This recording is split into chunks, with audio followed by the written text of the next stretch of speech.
All right, I'm back on the farm and kind of following up with moving these wheels in and patching my flat tire. And kind of fast forwarding, this is another day.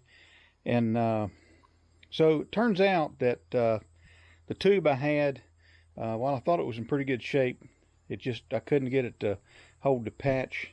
Maybe it was my handy workmanship, which it probably was, but bottom line is the tube's cheap enough, so I picked up a new tube and put it in the on the rim and mounted the tire. So I'm gonna put that on there and see how this thing looks, and hopefully call this a project on the Farmall 350. So I'll come back. So right here's the tire, and of course, you know, people ask me, probably the number one question I get on this Farmall is why are the tires sitting out so far? Well, we're kind of fixing that today, moving them in, and I did that one earlier in this video on another day. The second question I get a lot is, good gravy, why don't you just go ahead and replace the tires while you're replacing the tube? And it comes down to dollars and cents. This is a working tractor, and it's not a parade queen, take it to tractor show kind of tractor. It's for working out here on the farm, and we use it. Maybe one of these days it'll get a paint job and a refurb, but for right now it needs to be 4 tires with air in them so we can use it, and we use this tractor. So let me get this thing mounted. One of the nice benefits of moving the tires in, and to move them in, all I have to do is go from this side to this side, just like that, because the way the dish is, when they're mounted on this side of the rim, it pushes them out. When you just mount them on this side, it dishes them in. So let me get this tire on and I'll come back.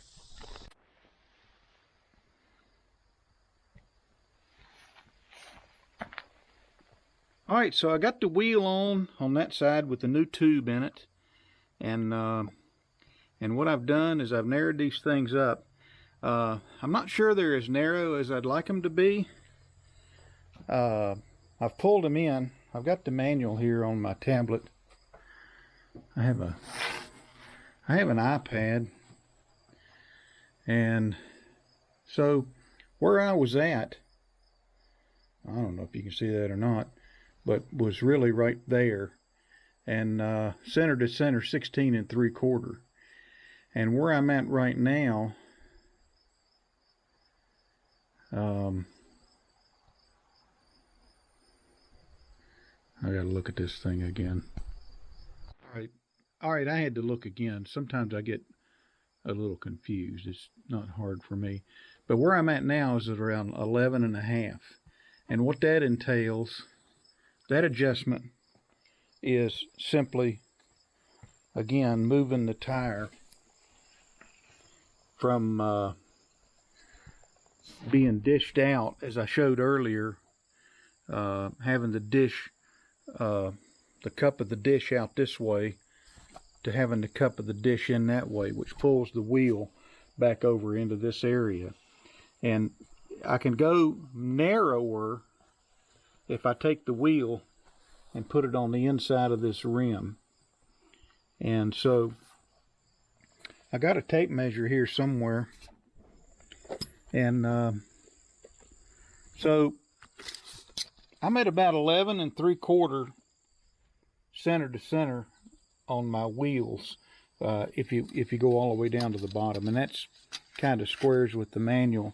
And I'd say, you know, looking down in here, these tires are probably close to 5 inches apart. And so I pulled it in. Overall, I think the distance that I pulled it in here, looking back at my manual, is around 5 inches, maybe just a tad more. And so 5 inches, and then I got a little gap right here. Now, I think I mentioned earlier in this video, there's a guy in I don't know if it's northwestern Pennsylvania, I can't remember now, but PA grain farmer, and he's got some great videos. He's an Oliver tractor guy. I think he's got one Farmall. But in any event, he was talking in a video of his about moving these wheels out, because when he's in, if I remember right, when he's in plowed ground and things like that, they tend to jam up with mud, and they just skid. They just kind of push. And, you know, from an aesthetic standpoint, I kind of like them when they're in kind of close. But as I look down the side here, they're much closer in, much closer, relatively speaking, that they're definitely closer in than they were. I don't want to make too much about aesthetics, because as I mentioned before, it is a working tractor. But I don't know. I think it'll be all right. Maybe that's a compromise. I'm going to run it and see what I think. I'd be curious as to your comments on the spacing on your narrow front, particularly if you got a Farmall H or an M, or, you know, 300, 350, 400, 450, these tractors. I know some people have those tires where they're just about touching. And so I'm going to roll this thing off of these pieces of wood, and I got to hand tighten the lug nuts, if you will. I just use the impact wrench to either get them off or just speed them on to the lug nut. I don't tighten them down with this at all. I always use a hand wrench. I like to be able to feel how tight these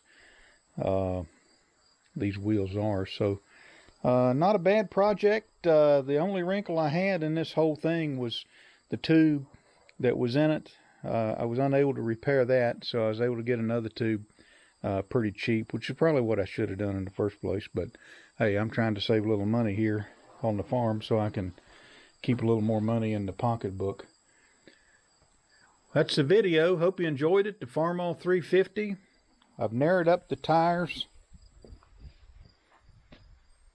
Maybe they need to go in a little bit more, but that's what I got right now. And we need this tractor. We need this tractor for second cutting hay to hustle wagons and do some other things. So again, hope you enjoyed the video. Subscribe, comment, and we'll talk to you later.